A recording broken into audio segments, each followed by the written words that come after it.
Hey everybody, welcome to the Broken Spectrum. My name is Zach, and this week I am by myself while Josh is somewhere in the ether this week.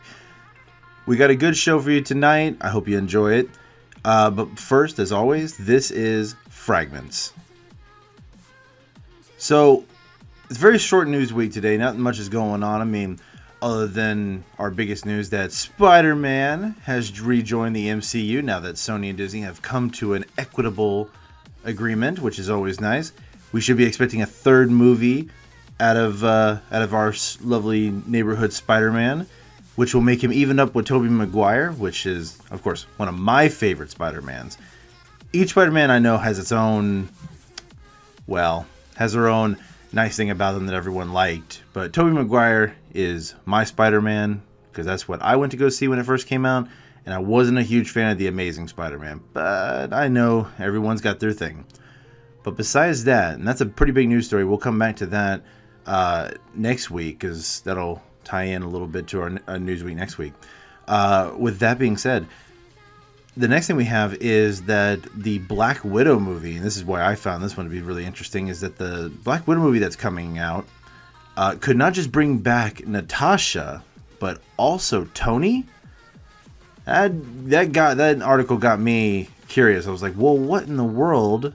If Tony went out like a boss like he did, and I know I'm biased, you all know this by now, I was really curious, how would they do that? How in the world could they bring Tony back? Well, they explain it in a theory, and some of it may be far-fetched to some, but from what we've gathered, because Natasha gave her soul to the Soul Stone, in order for them to use it for the Infinity Gauntlet, they're assuming that when Tony snapped his fingers, he made a deal with one of the Celestials, the one who created the Soul Stone, and made a deal with them, saying, I'll give you my soul if you give me Natasha's back. That's the theory for right now, but that just means that Tony is just sitting in the Soul Stone where Thanos met the younger Gamora. But maybe instead of seeing his daughter Morgan, maybe this time he'll just see Natasha. Because we do see Natasha get up in her clip holding a glowing device during her resurrection. So I guess we'll find out more as we get closer to the date. But if this means that Iron Man can come back in some way, some form or fashion, Tony Stark, hey, I'm all for it. I'll always appreciate that scene and his sacrifice in the movie, but I would always love me to see some Tony Stark Iron Man come back. Let's see. We have also news that GTA 6, it was leaked recently, that GTA 6 will be taking place in Vice City, and I'm excited about this because when I first played a Grand Theft Auto game, my first experience was actually Vice City. And it was on the PlayStation 2, as we all know and have played. And I was a huge fan of it because I'm a big fan of 80s music, though being a 90s guy myself. I always enjoyed playing as Tommy Vercetti, getting in a car and just driving around the city. Cars float on water. The cheat codes, man, that is the beautiful part. And you heard about me talking about a little bit of Vice City in my Z rants. Back when I was discussing GTA and its online plan, which I'll have you go check that out. So with GTA 6, not only is it going to be taking place in Vice City, they said that there is going to be two protagonists, one male and one female. It's going to be taking place in two cities. The map size, they have claimed that it is going to be 4 times the size of GTA 5. Now, GTA 5 is already big enough, so to see something 4 times that size would be nice. I don't think they're going to go, Minecraft size, where, the map seems to go on and on and on. But it'll be nice to see a nice turn to have that kind of expansion. So we'll see what they come up with. The saddest news about this is that it's really sad news for the PlayStation 4 and Xbox One users. Rockstar has commented that it will be only exclusive to the PlayStation 5 and the Xbox Scarlet when they release course, those consoles will release in 2020. The game is set to release in 2021. No confirmed month or day yet, of course. But we'll see what happens now with that development, and hopefully we'll get more information as we go along. So, a little bit of a quick, like I said, a little bit of a quick news segment for today. So we're gonna go ahead and jump right into my content for today for you guys. It is, so we decided, well, rather I decided to look into some of the upcoming movies and video games that are coming up. So here are some of the broken spectrum picks to see from the movie screen to the gaming scene for October. So starting with October 4th, we've got the Joker movie coming out. If you're not familiar with the Joker, if you've seen only the trailers for it on TV, you'd probably see a little bit of here and there, and you probably don't know much about it, and you're like, wow, that seems kind of weird, or seems more like a... I would say it more of as a drama, and I think I heard one person say it looked kind of like a beginning of a romantic comedy. Like, no. Apparently, if you do a little bit more research, the official, and I'm paraphrasing here, says that the movie is an original standalone story that looks at Arthur Fleck, or the Joker, finding his way in a fractured society. He's a clown for hire and aspiring stand-up, but being the butt sorry, misspoke on that one. But he's become the butt of everyone else's joke.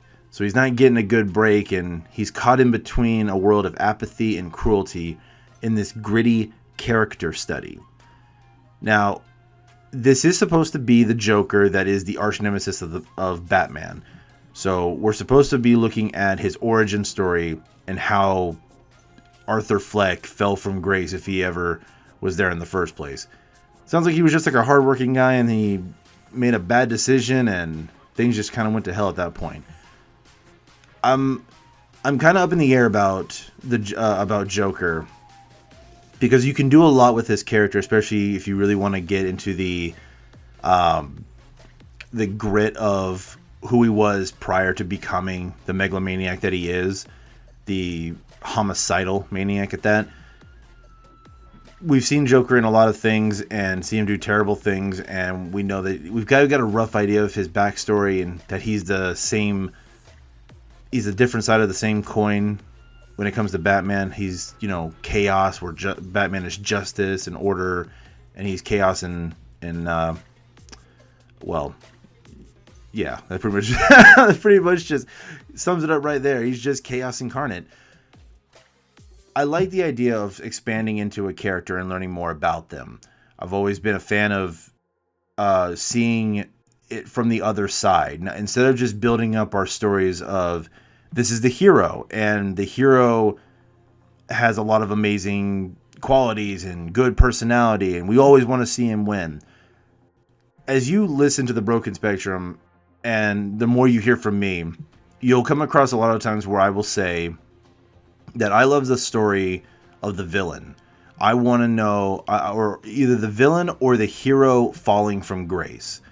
Those stories are so interesting to me, because it shows not just the mortality, but how fragile the psyche is of a hero. To see a hero build himself up to be so big and then fall so far, and kind of going back to that old saying, you either die a hero or live long enough to see yourself become the villain. I like to see them go all the way to becoming that villain.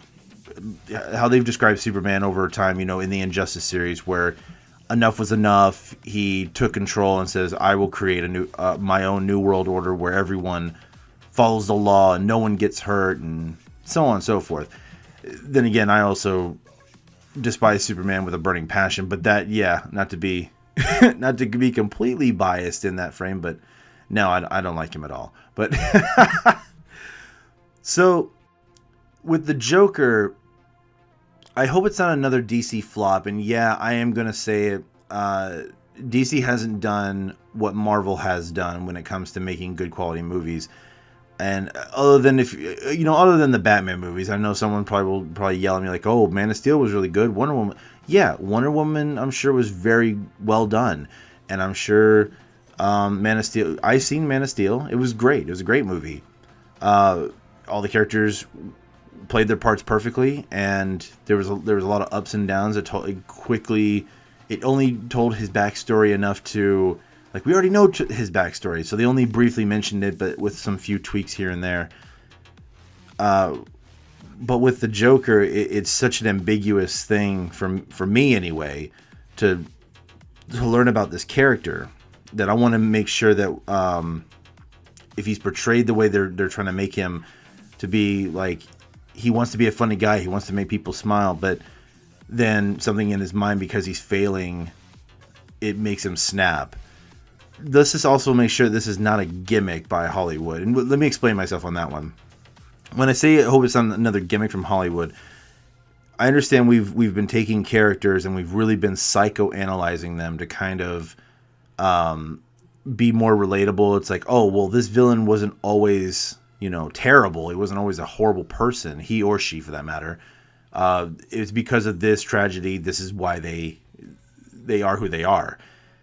And I like that. I really do. I always appreciate a good twist in the story where it's like, it's not all just black and white, to where he's the villain, he had evil thoughts, and therefore he must be put in jail or put to death, depending on your view of the world. And I'm fine with that. But I don't want us to, and I say us, I mean, I don't want Hollywood to take advantage of that and make a character study of every single person, because not every person is as complex. Like with the Joker, we know he's a crazy homicidal maniac. We know that. We get that. We've seen it from the comics. We've seen it from the movies. We've seen it from the cartoons. We've seen it all. And with his character, we can delve more into his psyche, because when it comes to him, he's crazy. And that's just, I know there's probably a more PC word to use, but in this case, when you're talking about the Joker, he is undoubtedly crazy. So when I look at that, I'm like, okay, let's do more of that. Let's pick characters that have a complex backstory, and maybe have an ambiguous one at that. So that way we can kind of help fill in the blanks for, like, how did he become who he is? Why does he have such of a killing intent towards other people? Was he always like this? Did he always have those dark thoughts in his mind? The Telltale games put a nice spin on it, because they said he had like a psychological problem, which is why he was in Arkham in the first place. And where that story goes, but the idea of him already being there because of something psychologically terrible that happened to him, okay, well, that's a spin on it. Well, not really a spin, because I want to know, like, how did he get there? What happened for him to be there? So I guess I'm sorry, I don't even want to spend too much time on this, but it's because it's character studies like this that draw me in, and I want to make sure it's a good one. So I'm going to go see it, and hopefully it's as good as they say it is. And I'm not going to put all my chips into it, but I'm going to put a nice I'll give it some hope, and say that it's going to be a good one. It's going to be an interesting one. I don't think it's going to be a Sherlock Holmes, like, if you leave the theater, you're going to miss out on something that was an important detail, and now you're lost throughout the movie. I don't think it's going to go that far. But I'll leave it at that. I've got high hopes for it, but not too high. On the same day, we also have a video game release to switch over to the console section now. And yes, and I'm sorry for anybody who plays PC. I am a console gamer. I'm not particular with PlayStation, because I am an Xbox purist. I'm not saying PlayStation is bad. I do think PlayStation people, well, not people, but I think PlayStation Sony is very greedy when it comes to their exclusives, because everything is an exclusive. That's an exclusive. This is an exclusive. It's like Xbox has Gears and it has Halo, and those are our exclusives, minus a couple titles here and there, but those are your main flagship ones. PlayStation has got, like, we have exclusives, a whole archive of exclusives. We have exclusives that date back years ago, and they're still exclusive to this day because we don't want to share. Like I said, I'm an Xbox purist, so this is going to, of course, sound very biased. Well, despite like I said, despite the consoles and all that, that's what I was leading towards, was that I'm not going to mention PC either. And my point to bringing the PlayStation into this was because I will play both consoles. I have owned both consoles. I've enjoyed Spider-Man as well as Detroit Become Human, and of course, being an Xbox fan that I am, on my end, Halo and Gears of War 3. So there's a little there's a little backstory into my preferences on that, and take that as you will. Complain about it in the comment section if you'd like. You're more than welcome to. It's nothing I haven't heard before. So with the getting right into the video game is Ghost Recon Breakpoint. Now for most like myself who originally saw it, when I first saw the title, I was like, oh, here we go again, another Ghost Recon. Now I know the Ghost Recons have been a good series, and I know it's mixed reviews because a lot of people are like, it's trash, and other people are like, yeah, but that's your divided house. You're always going to have a divided house no matter what. But Breakpoint looked interesting to me, and I wanted to point this out because I like the idea of how realistic they're trying to get. That once again, this is one of those other, not necessarily a hero falling from grace, even though they have that aspect in here. But just to give you an idea, you're going to be taken into a world, or rather a city of multiple different biomes called Aurora, a high-tech, high-security utopia with sustainable eco-cities, as the description calls it. Let me take a brief moment just to look at that, to analyze that for a second. A high-tech, high-security utopia. So obviously there's going to be a lot of security, meaning there's going to be a lot of turrets, probably a lot of drones because it says high-tech. And and I'm not telling you anything that you can't go look up yourself, and even I knew that going into this. But that just means there's going to be a lot of, if you're trying to be stealthy, those are going to be like taking out your security cameras back in an old James Bond game, or even on a mission on GTA 5 that they try so hard to throw in there. But we'll leave that for another discussion.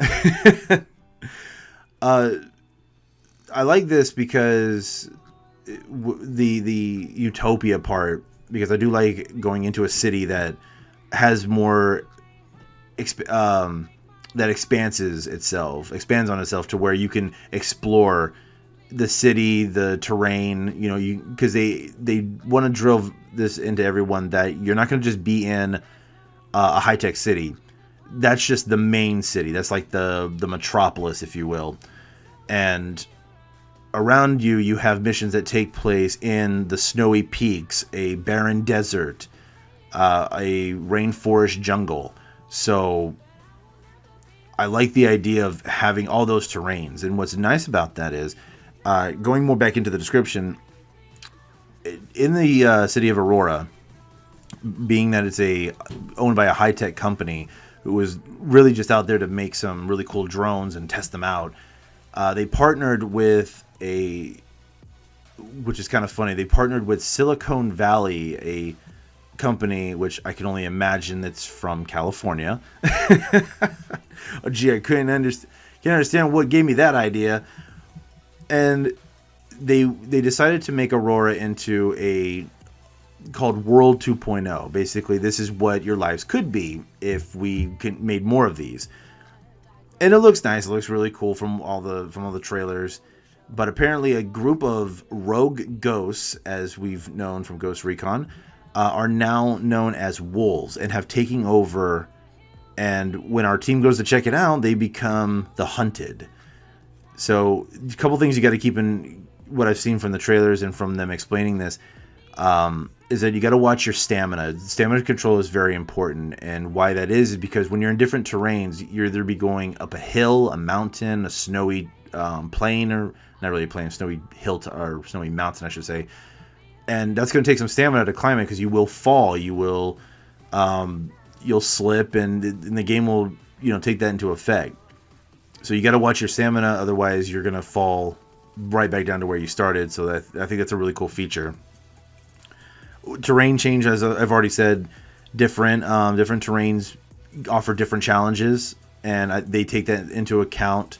I hope they go as realistic as, like, if you're in the desert, you get the dehydration the longer you're there. or even the threats of a rainforest being whatever's in there. Rain, slippy hills and stuff like that, and anything like that you can add in environmental wise is great in my opinion, because I like the realism behind that. With another couple two systems they've added in. There's the buddy carry system, where if you're playing with an AI or if you're playing with one of your buddies, if you guys go down, you can, and you're under fire, obviously you don't have time to like hit the med pack or get them up really quickly with something or anything like that. So you instead you pick them up and you carry them to safety, and hopefully you got some covering fire while you're being hunted. we can only hope so. Which leads into the injury system, where if your buddy's injured or if you yourself are injured, depending on what happened, it will affect your combat. You'll be slower and your accuracy will falter, and you've got to be able to fix it. And according to them, they're going to have like this little, not really tutorial, but I would say like just a way for you to patch yourself up real quick. Otherwise, your combat's going to suffer. And it looks like they take that into account very seriously. So if you get hit with a bullet, you're gonna have to figure yourself out. If you fall from a great height and you break your leg or something like that, you're gonna have to take that into effect. It looks like a really good game. I hope to try it out, and I know the open beta I think it's recently been closed, if I'm not mistaken, and it's been met with mixed signals. I know a lot of articles are saying, "Oh, it was great. Everyone has loved it, and they've given great feedback." And of course, then you find the others that are, wow, this was awful. Like, you guys got a lot of work to do. But once again, it's hard to take those reviews, both for movies and video games, seriously, because you have a divided house. It's either you're going to meet the interest of other people, or people are expecting more than what they got. Either one is fine, it's not a problem, but at the same time, you're gonna get a house divided one way or another, and you're gonna have to try and play it for yourself. If that means you gotta rent it from something, or if you gotta buy it and then try it out and then give it back sell it to a friend, or I would recommend selling it back to GameStop, because any of us who have been to GameStop, we know there's a problem there. And if GameStop happens to find this video, I'm sorry, but I'm just telling you like my experience. But there's enough videos on how GameStop falters on YouTube. I won't bore you with that. So the game looks really good. It looks very compelling. I like the idea. Like, once again, we go back to the heroes fallen from grace. The ghosts, rogue ghosts, your own brothers have turned against your country and are basically hunting you. And I think that is the coolest thing ever, because now your back's against the wall. You're supposed to be a badass team that goes in and takes care of business, takes care of the mission, gets it done. But now we have a new problem. Now we have a real hunter that knows your skills, that knows what you're going to do, and has an idea of your tactics. So I'm going to get it, and I'm going to play it. I'm going to love trying it out, because this looks really cool from what they've described and what I've read. And I think together we'll find out who the real apex predator is in this one. All right, going into October 11th, we've got the next two mentions I'm going to briefly talk about for October 11th and October 18th, because they are all movies. I'll give you a little brief what I think about them. Other than that, you're going to have to just check it out for yourself. So on October 11th, we have the El Camino, a Breaking Bad movie. From the very highly acclaimed show Breaking Bad, brings you their movie, which from what I've seen, it looks pretty good. I don't know, wasn't a really big fan of Breaking Bad, but I've got a lot of friends who wanted me to mention this in the podcast today. So here I am mentioning it and saying, go check it out, because I'm sure they're gonna bring me along to come see this, and I'm like, or either that or I'll go see it myself. Either way, I'll have to sit and look at it, because I don't know a lot of references from it, but I'll hopefully get a chance to sit down and watch Breaking Bad and finish it before the movie comes out, or maybe 2 or 3 weeks after the movie's out. We'll see, though. Going into October 18th, we've got Zombieland Double Tap. If you have not seen the first Zombieland, you are missing out. I'm not even joking. This is a great movie. Like, the first one was funny, and actually, funny is an understatement. It was hysterical. I would watch that movie several times in one sitting if I could, and I would not get bored of it. And I know that's saying a lot, considering most people can only watch a movie once and be like, okay, I'm done for the day. But this one's supposed to be taken up, I believe, a couple years after the first one. They've made it all the way to Washington, D.C., and they're hitting up the White House, sitting in the president's chair, and still up to their same antics and whatnot. But now the new problem is that the younger sister has not really gone missing, but they don't know where she's at, but they know that she left with a guy named Burke Lee. I'm sorry if you're named that. I'm so sorry that your parents named that. Once again, it looks really funny, especially with Eisenberg still in the still part of the cast. So I'm absolutely, there's not much to say about this one. If you saw the first one, you're gonna get the same. I guarantee you're gonna get the same laughter and enjoyment in the second one. So once again, it's Zombieland Double Tap, October 18th, and we'll have all the names and dates of these that I'm mentioning today and down in the description below. So also, we have two more for October 18th. We have Maleficent, Mistress of Evil. God, I mess that name up every time I mention her. So if you didn't see the first one is a spin on Sleeping Beauty, and it tells the story of Maleficent on how she got her start, where she wasn't just the Mistress of Evil from the very beginning, that there was a whole, she fell in love with the prince who became the king, who betrayed her, and it just tells the story from that point on. As you know from the first one, if you haven't seen it already, I'm sorry, spoiler alert, so feel free to pause like around this time that I'm talking, and then I'm just going to tell you right now that the king dies from the last movie, but that still leaves the queen. So the queen comes in the second movie from the trailers and is ready to get revenge on Maleficent. Sleeping Beauty's still there, Aurora. See how funny how this all ties together and kind of now we're going to be now we're going to have a war between the mystical creatures of the forest versus the kingdom. Now I'm only bringing up this Disney movie because I really enjoyed the first one, and I know with all the hardcore stuff that me and Josh like, and all of our interests expanding. As you guys know from my past, I'm a big Disney fan. I do enjoy the classic movies as well as the new ones that have come out. I always get a kick out of them.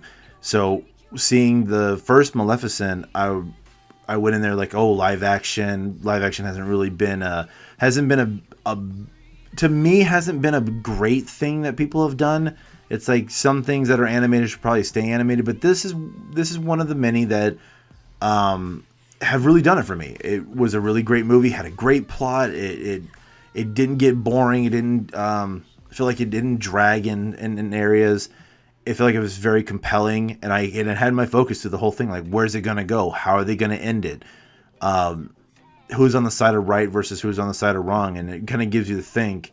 And once again, this goes back to my original point: the hero falling from grace. But then again, is she really falling, or is the circumstances of what we think is good forcing her to change because she has to defend herself? Now, once again, well, maybe not once again, but this is one of the things I'm talking about of that to me makes a good story. If you have to think about the character, not overthink, but if you have to think about a character and their circumstance, that to me is a good story.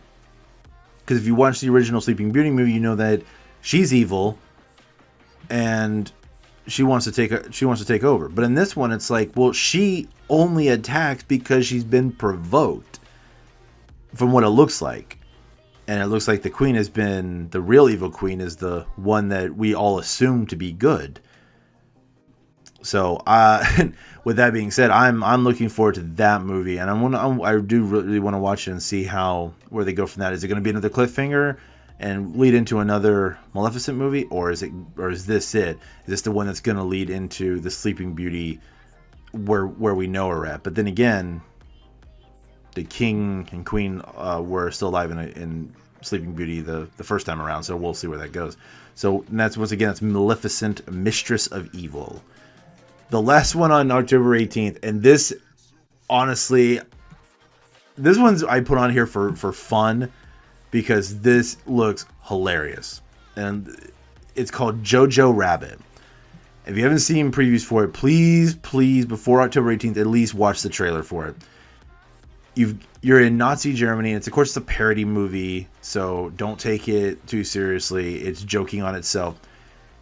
And it's about this small boy who is like a young Nazi boy during Nazi Germany who's taking classes and learning how to be a proper Nazi with his best friend. And he gets advice. I use sage advice very loosely. He gets sage advice from his imaginary friend, Adolf Hitler. So you can already see where this movie's going, everybody, and this is the fun part. He finds out that in his house, hiding away in his house, is a Jewish girl. And at the time, you can fill in the blanks. If you don't know your World War II history, I don't know what to tell you.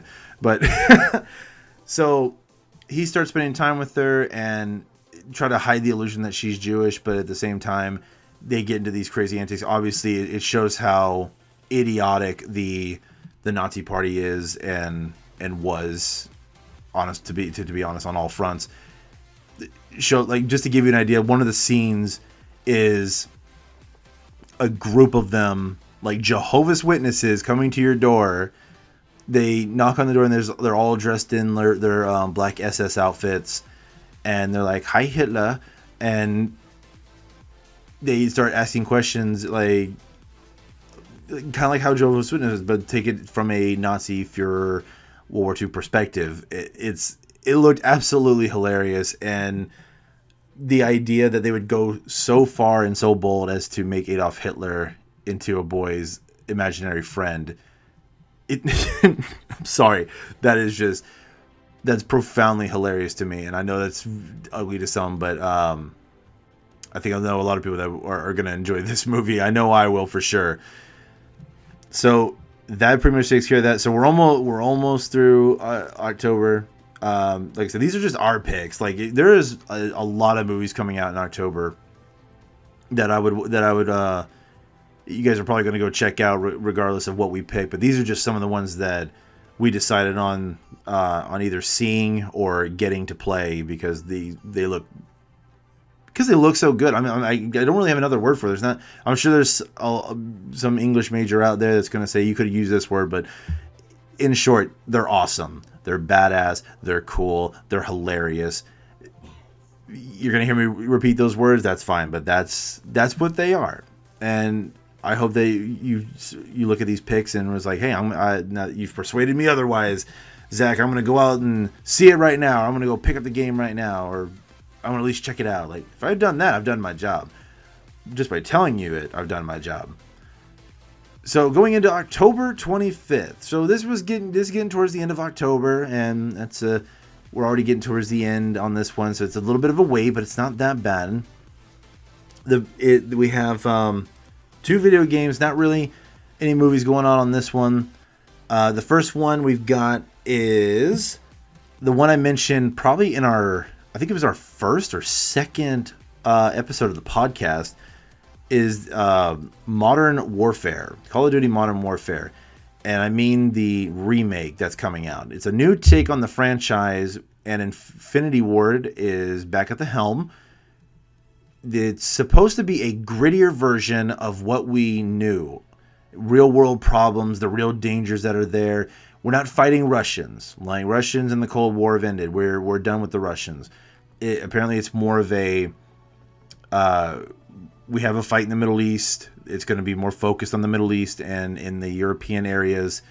in the conflicts that they have there with terrorism and, probably, I don't know for certain if it comes back home to America. If they do mention that, that'd be really nice to do the whole fighting on American soil, because that was one of my favorite parts of the Modern Warfare franchise, was fighting in America and defending DC. Granted, I know nowadays DC, when you mention that, it's still like it's always been a term, or when you a place for corruption and horrible acts of deplorableness, I guess, if you want to call it that. But I go for the DC that it was meant to stand for, like the capital of our nation. I look at towards that, not so much the negative aspects, not because I'm blind to the negative aspects, but the fact that it's America and you want to defend your home front. Like if you have nothing else, the pride to defend your own home front, it should be enough of a go-getter for you. This should be the one thing that you pick up a gun and say, I'm ready, let's go. Even in a video game, it should give you that drive. Like, oh my God, they just blew up the White House or the Washington Monument. Like, we got to take it back. We got to kill these suckers. Like, how dare you step foot into our country with hostile intent? You don't deserve that. Like, that's what I'm kind of talking about. It's that pride in your nation feeling.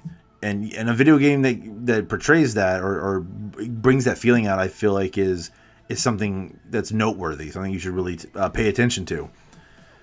So, getting right into it, I know I've already talked about just a little bit of it, but giving you a little perspective on how I feel about this. The narrative is supposed to involve you in ways you haven't been before in a Call of Duty game. You've been given, those choices, like if you don't act fast enough, then this person dies, or if you don't, you die, and that's all well and good. The way they want to do it is you're going to be making life or death decisions in the game that's going to affect your gameplay. Now, I don't know how, pray tell, they're going to do that. I don't know if it's a slow motion event, or if they're going to just throw it right at you and you're just going to have to make the decision right then and there. But they give you a warning. They say you have to analyze the situation very carefully, because it may be the person coming out with a gun holding a hostage. Like, I'm just giving you an example. This is not from the game, and I'm not proposing anything from that game at all. But if by chance, hypothetically, you have a guy that's got a gun to his hostage's head, and you're like, oh, I gotta take out the guy with the gun, and you take the guy out with the gun, but it turns out that the hostage was the real threat, and they, he leaves scot-free and everything's good, all because you missed a certain letter, or you missed a picture of the guy's family, of the house you're coming into in the war zone, and you're like, you killed the innocent and you let the other guy go. That's gonna leave. That's what I'm kind of talking about, like those kind of decisions, or maybe even whether or not to launch a missile or a bioweapon. Whatever the case may be, and however they decide to do it, we're taught that's what they're shooting for. I have read that if you do make too many of these consequences, it is going to restart the mission or send you back to your last save, because it's like, okay, you've made way too many bad decisions, and it's supposed to kind of give you the line between if you're a good guy or just a psychopath. But the thing is, like, if you're too much of a psychopath, they are going to punish you for it. But I kind of like that. It doesn't have the realism as Ghost Recon, as I've described, but for a Call of Duty game to get this, just to get a little bit more advanced in their field, and honestly, to get away from... It's going to have multiplayer, by the way. I'm just throwing that out there. Obviously, with Ghost Recon as well, because it's a team-based thing. And with Call of Duty, you don't have Call of Duty without multiplayer. Even though I full-on, wholeheartedly disagree with the idea of what Black Ops 4 did, where you made no campaign and all multiplayer. I'm sorry. Multiplayer is a minuscule thing for me. I like hanging out with my friends online. I like playing games with my friends online. I'm totally cool with that. I do love a good multiplayer session. I don't like it when the multiplayer is all the game. And some of them have done it really well. You've got Destiny and Borderlands, and there's a story behind it, and it helps when you have friends.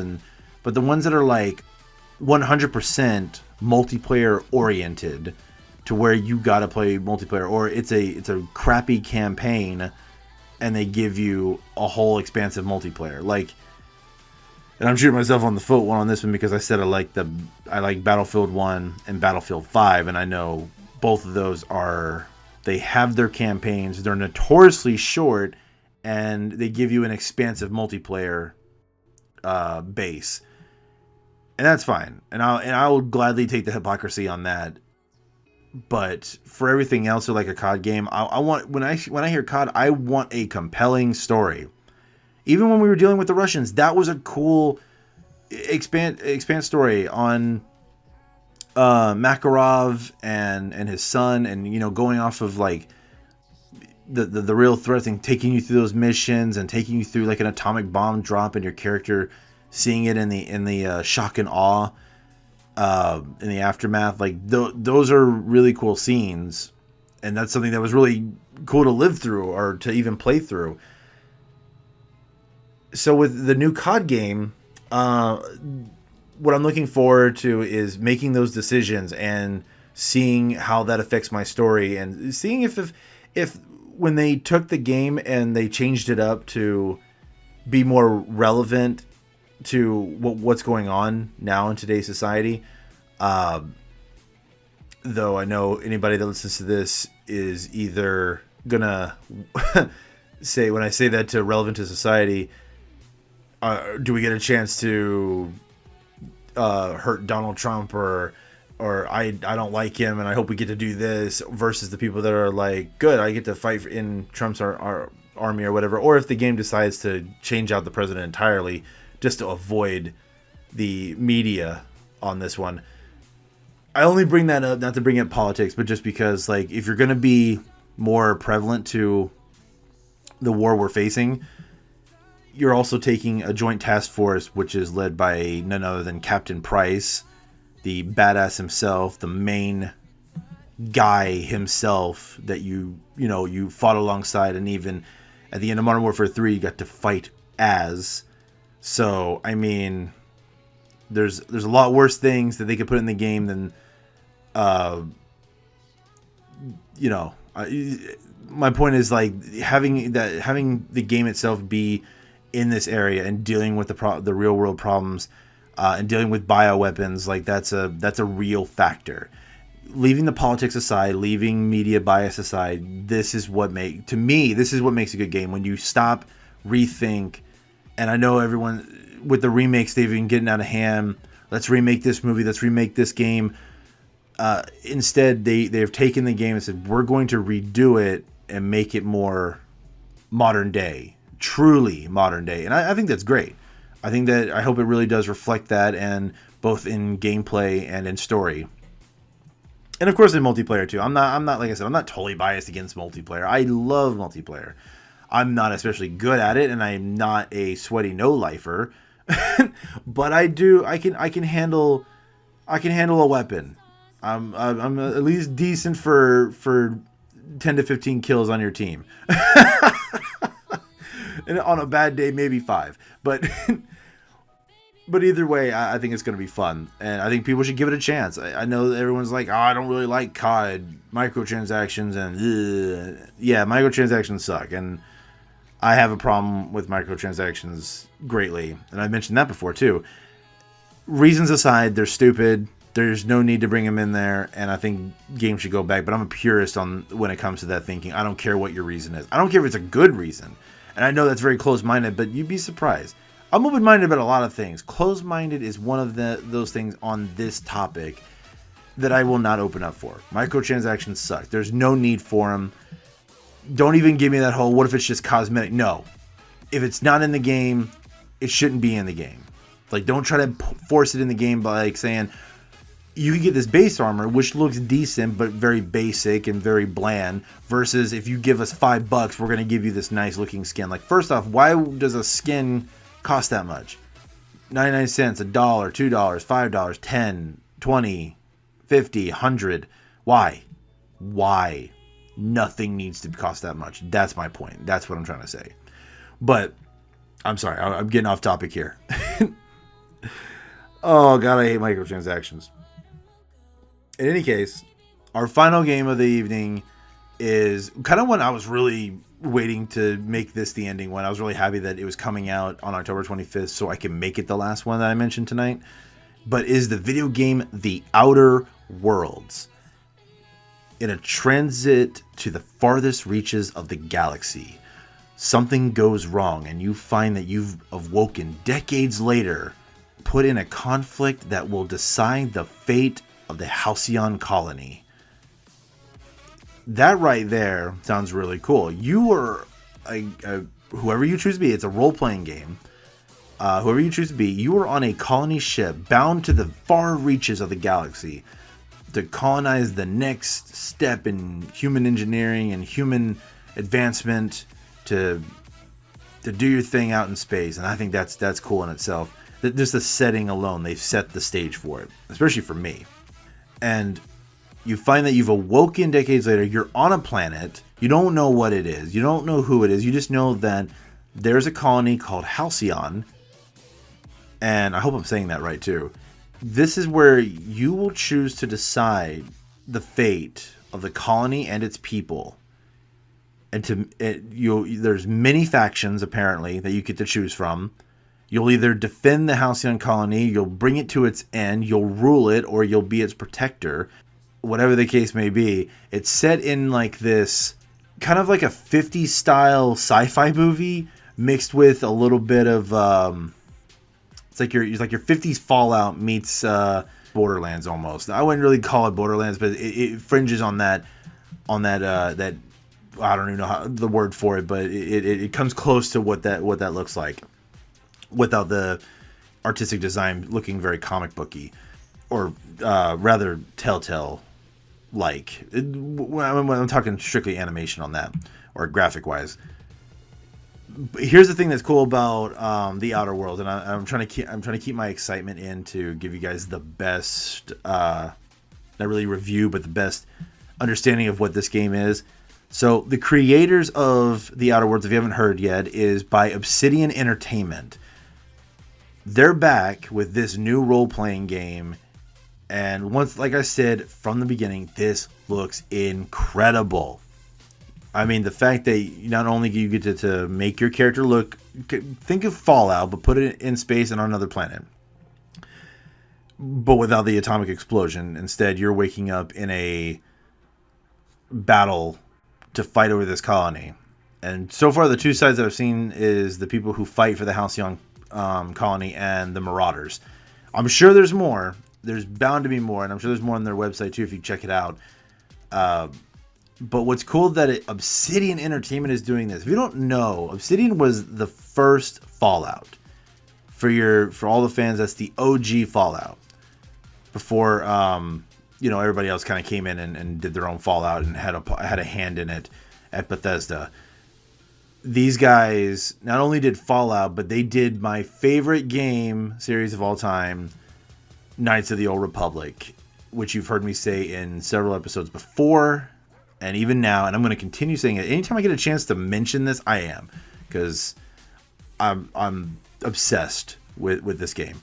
So the fact that they're making the game shows me anyway, that this is going to be a great role-playing game. It's going to have hopefully a really good character customization, not to mention the exploration of a planet we don't know, so hopefully the map is expansive. I wouldn't mind driving vehicles in the game. No offense, Fallout, but I'm getting kind of tired of walking everywhere. I know you can only explore if you walk, and that's why the map is the size that it is. You explore, but and I know someone's gonna say, well, you can fast travel. Yeah, you can, but you gotta walk there to discover it.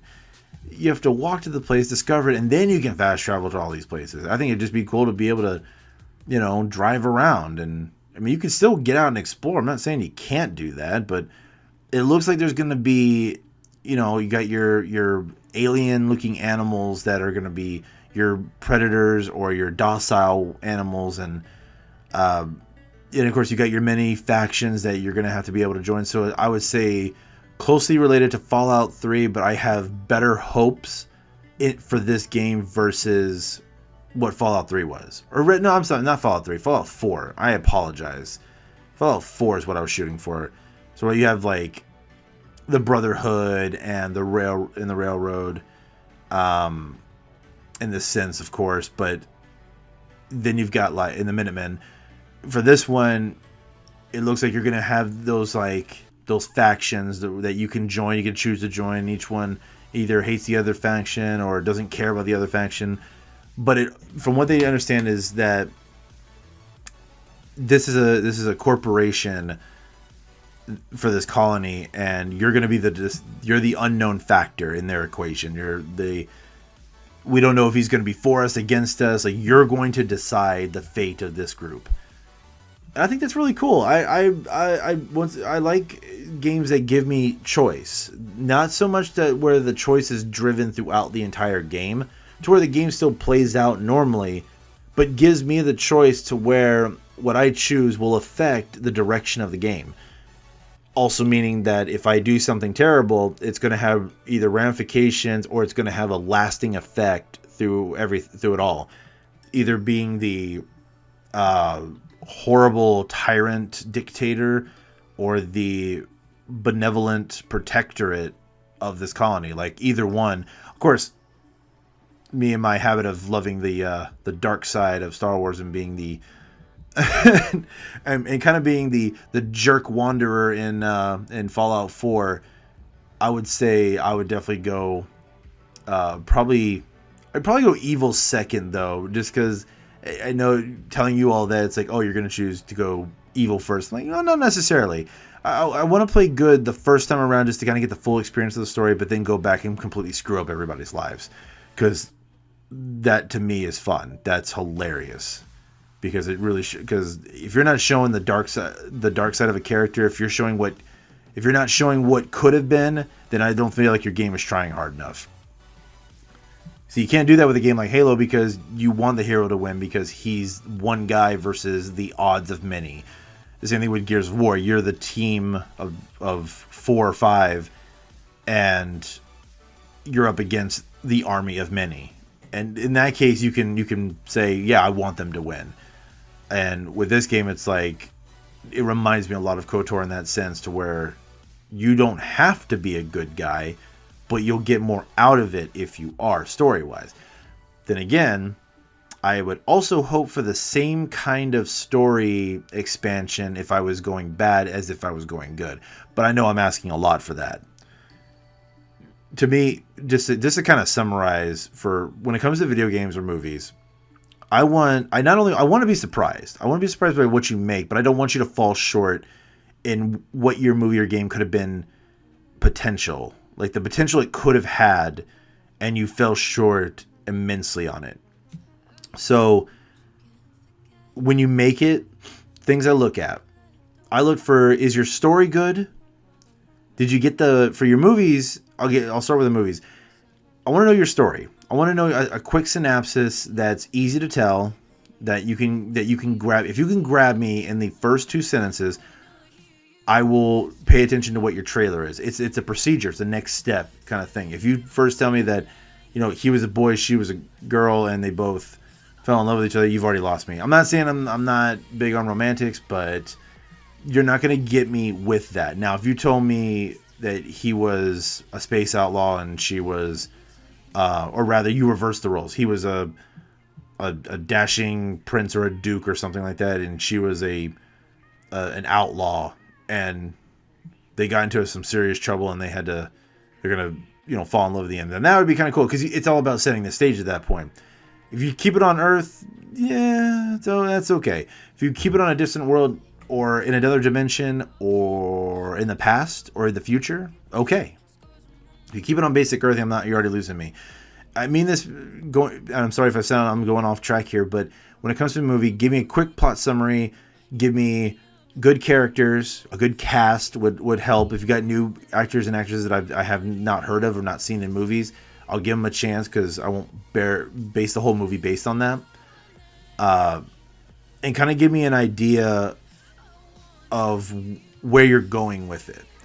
Also, if I'm sitting in the theater and I'm watching your artwork unfold, it needs to grip me. If you're going to keep me there for 2.5 hours to 3 hours, I want to be entertained. And that's the whole reason why you made the movie, is because you're here to entertain the audience that you thought would really like your movie.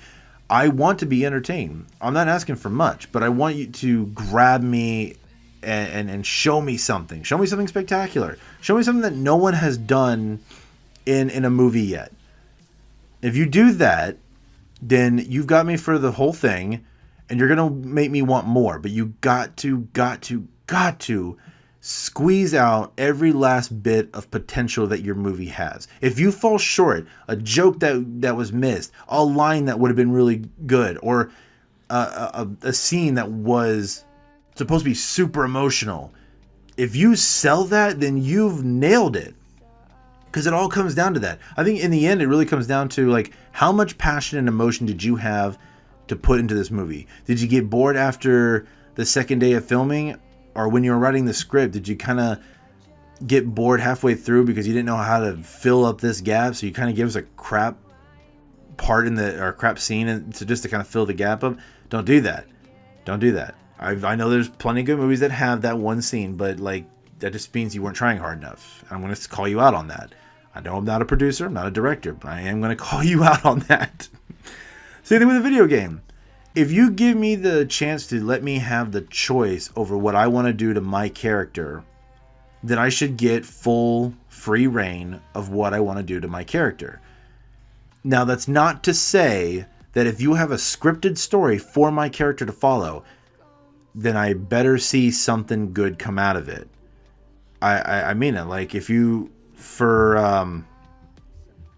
like, what's it? I'm trying to think of a game that I could really relate to this, without using Halo as a, because I always use Halo as a reference point.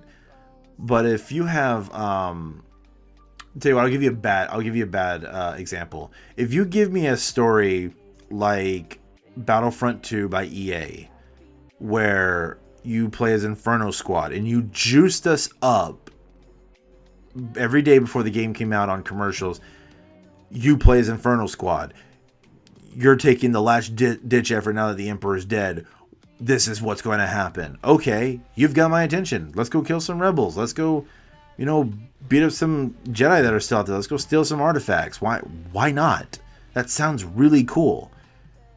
And instead, you gave us Inferno Squad for about maybe 4 to 5 missions, and then one guy has a good repertoire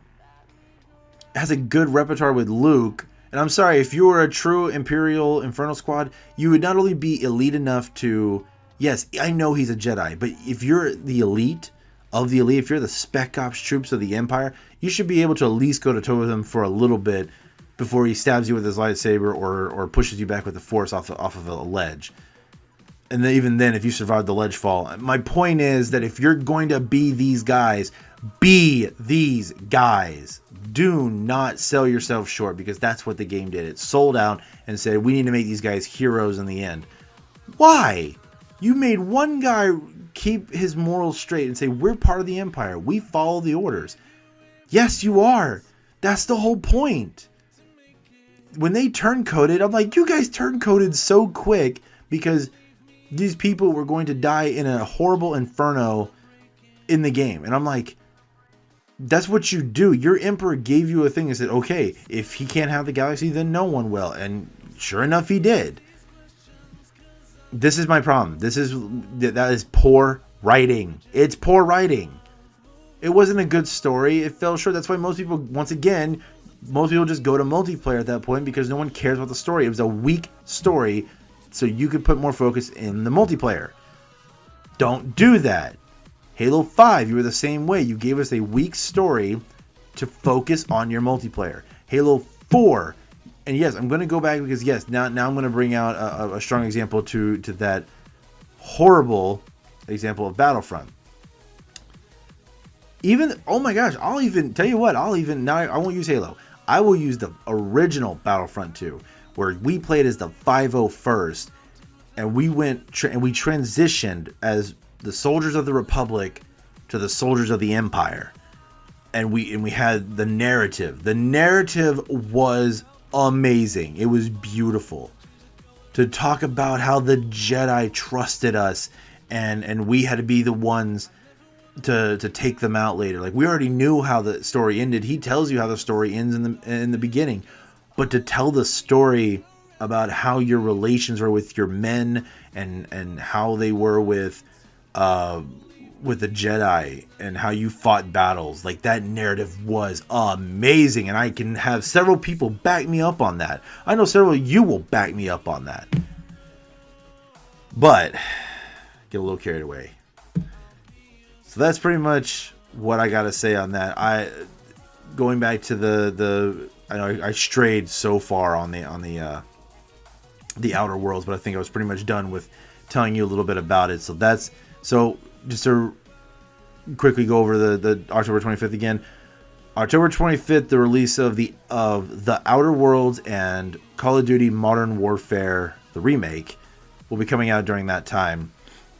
And I'm glad I was able to share with you guys not just my experiences with these games and movies, like what I expect from them, but also I hope that I have given you enough to go on to go see it for yourself, or either I hope I didn't deter you from seeing it, or I hope your feelings are so strong towards it that I didn't open up your mind just a little bit. But if I've somehow got you to look at it again just to make sure, I feel like I think I've really done some good here on that. So before I end it off here, let's go ahead and give you a little bit to look forward to. So next week, we'll be in October. Well, sorry, we'll be in the next following week of October. We'll be right into it now. Next week, we'll be diving into Star Wars Theory, the YouTube channel. Me and Josh are going to discuss some of our favorite theories from him. He's done an amazing job on his YouTube, and if he gets a chance to hear this, I'm really happy about it. Hopefully we'll have enough content, and we'll hopefully have enough of a conversation to grab his attention.